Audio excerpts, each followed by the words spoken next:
DK Shivakumar ಅವರ ಮುಂದೆ ಸಾಲು ಸಾಲು ಖಾತೆ ಹಂಚಿಕೆಯ ಸವಾಲುಗಳಿದೆ. ಬೆಟ್ಟದಷ್ಟು ನಿರೀಕ್ಷೆ ಇದೆ. ಈಗ ಸಿಎಂ ಡಿಕೆ ಶಿವಕುಮಾರ್ ಅವರ ಮುಂದಿದೆ ಖಾತೆಯನ್ನ ವಿತರಣೆ ಮಾಡುವಂತ ಸವಾಲು. ನೂತನ ಸಚಿವರಿಗೆ ಖಾತೆ ಹಂಚಿಕೆ ಮಾಡುವಂತ ಚಾಲೆಂಜ್ ಇದೆ. ದೆಹಲಿಗೆ ತೆರಳಿ ಖರ್ಗೆ ಜೊತೆ ರಾತ್ರಿ ಮಾತುಕತೆ ಒಂದು ಸುತ್ತಿಂದಾಯಿತು.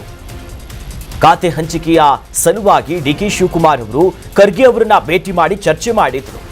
ಇವತ್ತು ಈ ಖಾತೆ ಹಂಚಿಕೆಗೆ ಸಾಕಷ್ಟು ಅನುಮಾನಗಳಿದೆ.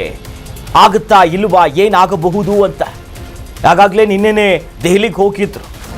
ಯಾರ್ಯಾರಿಗೆ ಯಾವ್ಯಾವ ಸಚಿವ ಸ್ಥಾನ ಕೊಡಬೇಕು, ಇಲಾಖೆಗಳನ್ನ ಹಂಚಬೇಕು, ಹೈಕಮಾಂಡ್ ನಾಯಕರು ಫೈನಲ್ ಪಟ್ಟಿಯನ್ನ ಕೊಟ್ಟೇ ಬಿಡ್ತಾರೆ ಅನ್ನೋ ನಿಟ್ಟಿನಲ್ಲೇ ಹೋಗಿತ್ತು.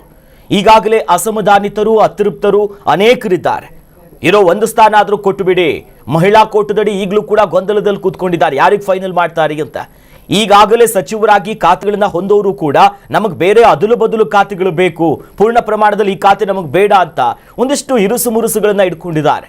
ಒಟ್ಟಿನಲ್ಲಿ ಎಐಸಿಸಿ ಅಧ್ಯಕ್ಷರನ್ನ ಡಿಕೆ ಶಿವಕುಮಾರ್ ಅವರು ಭೇಟಿಯಾಗಿ ರಾತ್ರಿನೇ ಒಂದು ಸುತ್ತಿನ ಮಾತುಕತೆಯಾಗಿದೆ. ಇನ್ನುಳಿದ ಹೈಕಮಾಂಡ್ ನಾಯಕರನ್ನ ಭೇಟಿ ಮಾಡಿ ಫೈನಲ್ ಪಟ್ಟಿಯಲ್ಲಿ ಯಾರ್ಯಾರಿಗೆ ಯಾವ್ಯಾವ ಖಾತೆ ಅಂತ ಹಂಚಿಕೆ ಆಗಿನೇ ಬರ್ತಾರಾ ಅಥವಾ ಇನ್ನಷ್ಟು ಡಿಲೇ ಆಗುತ್ತಾ ನೋಡಬೇಕು.